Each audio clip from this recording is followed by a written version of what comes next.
Sa bayang sagana't puno ng kulturang natatanggi, sa lahat ng nagbubunyi sa kalayaan ng lahi. Isang mapagpalang araw sa madlang nakikinig, sa bulwagang itong tapatan ng matitindig. Ako si Ginoong Chandler Baruga, Tubong Quezon. Ako ang tatayong inyong lakandiwa na sa inyo'y babati. Magpapasimula ng tagisan ng talino. Ang paksang itatampok sa ating balitaktakan ay tungkol sa teknolohiyang hawak ng kabataan. Artificial Intelligence o ang tanyag na AI. Sa larangan ng dunong, ano nga ba ang taglay? Ito ba ay biyaya na sulo sa karimlan o isang malaking banta sa utak ng kabataan? Huwag ng patagalin, atin ang tawagin ang dalawang magkatanggaliang ang magsasagupang mga panig. Pakinggan natin ang kanilang mga tinig. Maayong aga sa inyong tanan, Ginoong Gabriel Tating ang aking ngalan. Tubong Bacolod, makisig at bukas ang isipan. Hindi uurungan ang anumang labanan. Ang AI ay biyaya, regalong napakahusay. Sa modernong mag-aaral, ito ay gabay sa buhay. Hindi na mahirapan sa makapal na aklat. Sa isang pindot lamang, kaalaman ay lilitaw na lahat. Guro'y natutulungan sa paggawa ng aralin. Kaya't ang AI ay biyaya na dapat nating yakapin. Ako naman ang siyang magsasalita. Ako ay ang panig ng banta. Alitea Ocampo ang aking pangalan. Tubong Bulacan kung saan nanggaling ang balagtasan. Kaya't mangangatog na sa takot itong aking kalaban. Taos puso ang pagbati ko sa aking mga katoto. Isang mabiyayang umaga, kahit ang usapin natin ay isang banta. Ang AI na iyan ay lason ng pagkatuto sa buhay. Ginagawa nitong salat sa sipag ang isipan ng kabataan. Tila kinopya lamang, wala nang natututunan. Pinalalabo ang dunong, ninanakaw ang galing. Kaya't ang AI ay banta na dapat nating sugpuin. Ang tinding ng dalaway mukhang walang inuurungan. Mga kagalang-galang na Makata, ituloy na ninyo ang inyong laban. Sa bawat perspektibo'y nagpaabot ng iparirinig. Sa unang panig, biyaya'y pinagtatanggol. Sa kabilang tinig, biyaya'y tinututol.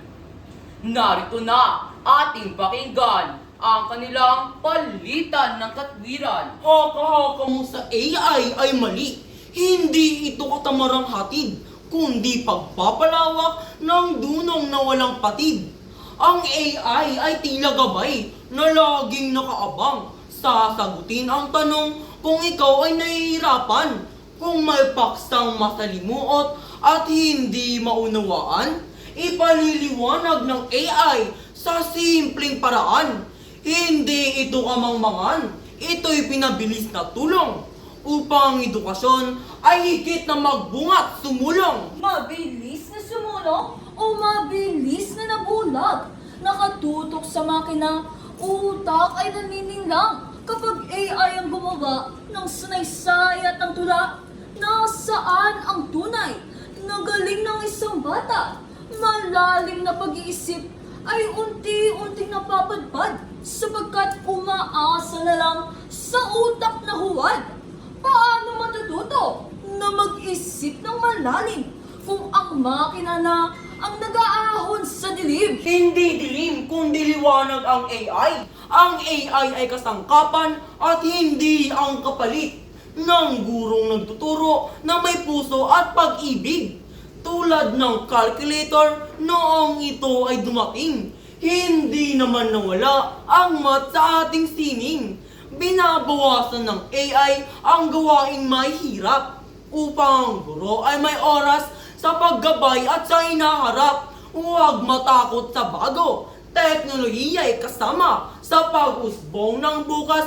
AI ang siyang biyaya. Biyaya, ito'y isang banta. Mga bata ngayon sa AI na umaasa. Tagapaggabay ay nawawalan ng pamamahala sa eskwela. Paano mo malalaman kung kabataan ang may gawa? Huwad at panloloko ay lalong talamak.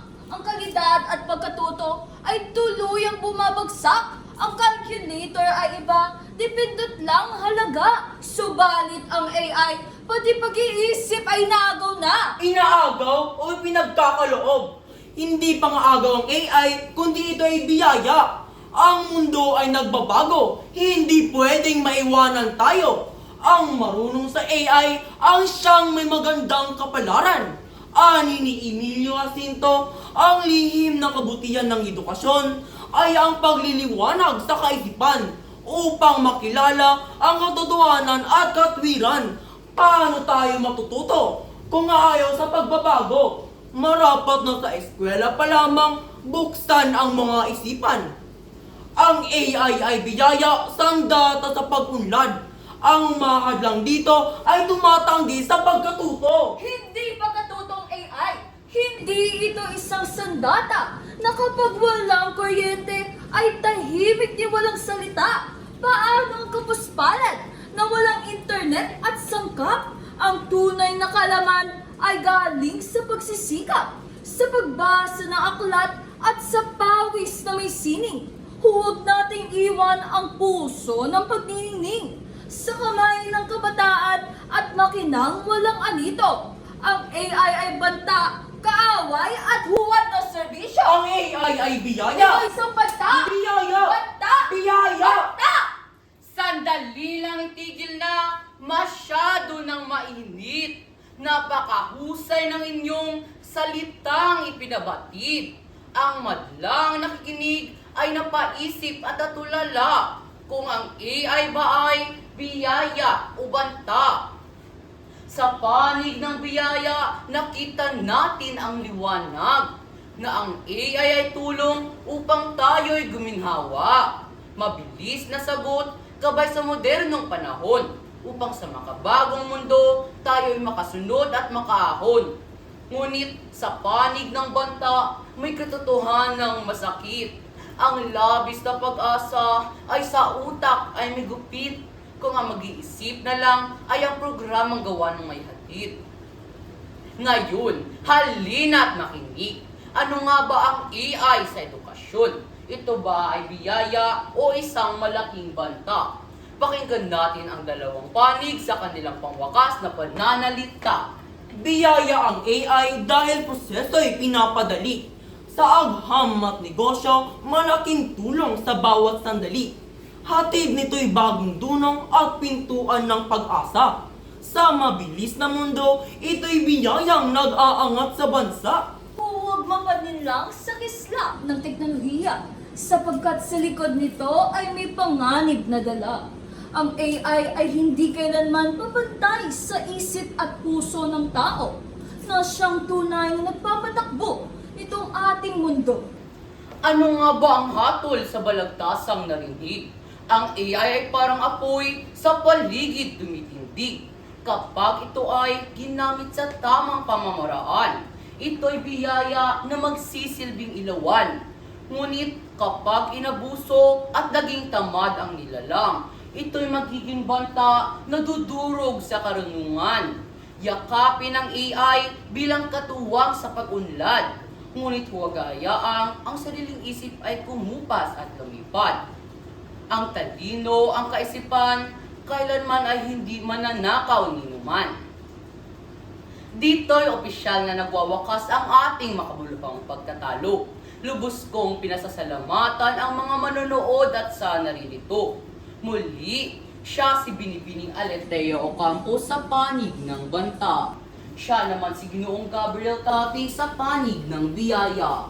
At ako ang inyong lingkod, ang nagsilbing lakandiwa, Ginoong Chandler Baruga.